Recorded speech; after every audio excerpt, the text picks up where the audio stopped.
Hi, Guy Serra with MyMac.com.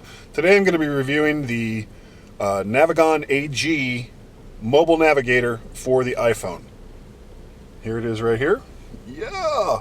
Now, this is going to be kind of more of an extreme test. I'm going to be actually going from where I am right now in Alexandria, Virginia, to Woodstock, Illinois, passing by Chicago, going through Ohio and Indiana, and it's going to be a long trip. I did not bring anything other than my iPhone to get me there.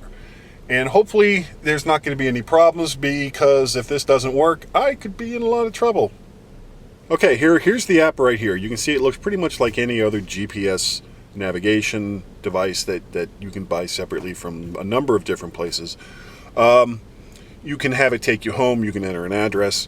You can search for points of interest. You can have it do lots of other things, but there's a few things down here in the bottom that are kind of interesting. This is the main map here. You also have a number of favorites, or the last ones that you put in that you can have it do. I actually have my work address in here. I have my home address in here. I have the hotel that I'm going to be staying at in Woodstock, along with Otherworld Computing's address, which is the whole reason why we're going to this place. It'll give you the recent ones that you've just put in. One kind of cool thing is it uses your address book if you have the addresses of the various people that are there, and you can just select one, anyone that you have an address for, and it'll just go ahead and take you right there. Here's Larry's address. Now I'm going to move this around so you can't actually see it, but if I click on it and give it just a second, you can see it's thinking. It's going to show me right where I am. Hit start navigation. It's going to route the profile. Shows where I am and the direction I need to take with the big orange lines. Of course, I'm not going to my brother Larry's today, which is too bad, because he's down in Florida, and that's where I'd really rather be this time of year. So we're going to hit cancel.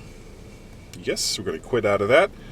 And what I'm actually going to put in, you hit favorites, Otherworld Computing, Woodstock, Illinois. Now it's going to hit start navigation. You see it's routing the profile.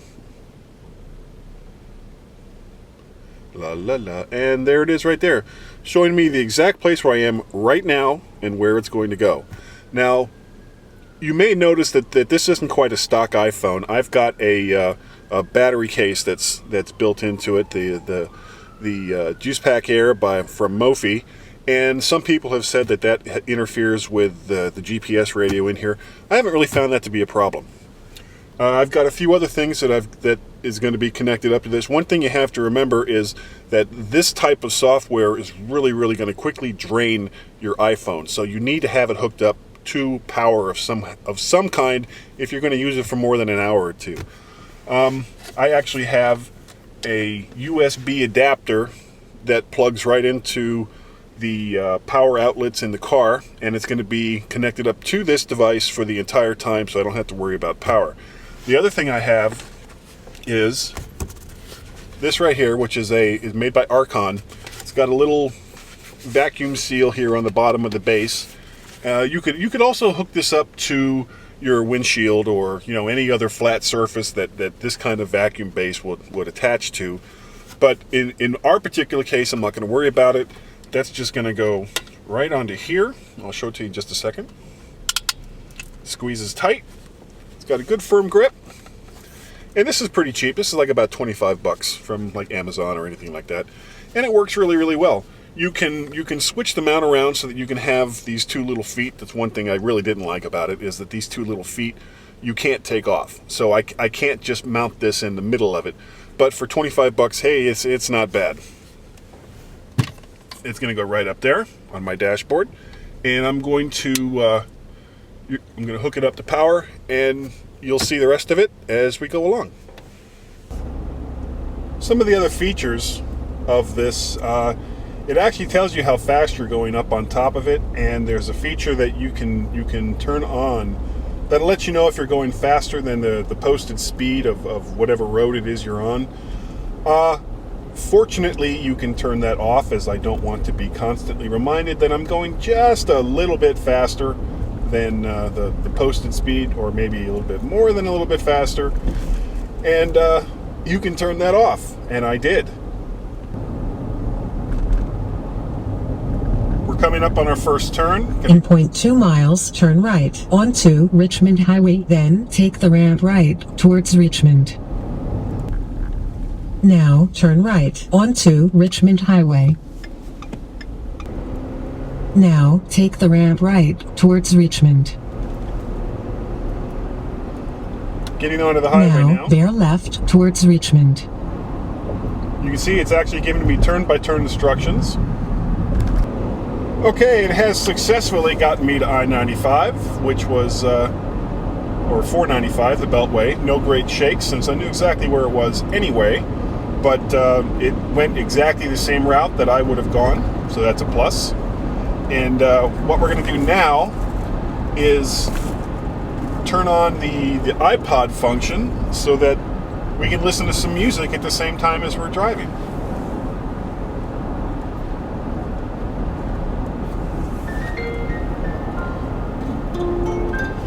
Starts the song, and in just a moment it switches right back to the map again.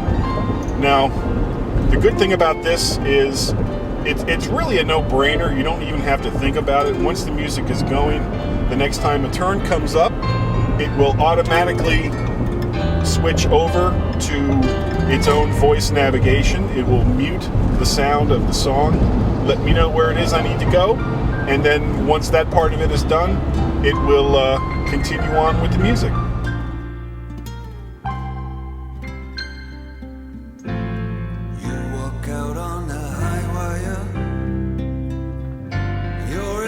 On thin ice, you pay no heed to the danger, and less to advise. Your footsteps are forbidden, but with knowledge of your sin, you throw your love to all the strangers and caution to the wind.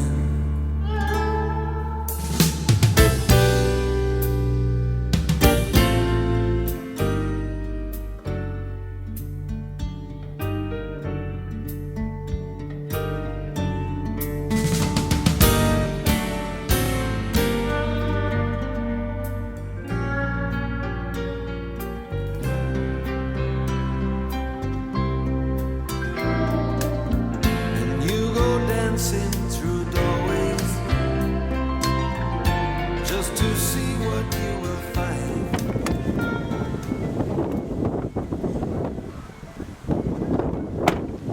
Navigon AG mobile navigator for the iPhone. It's an impressive product. As a GPS device for the iPhone, it works really, really well. Where it doesn't quite hold up is its actual iPhone integration when you receive or want to make a call. It doesn't really work as well as I thought it should, and its iPod integration leaves somewhat to be desired. But as a GPS program itself, I would have to give it a 9 out of 10.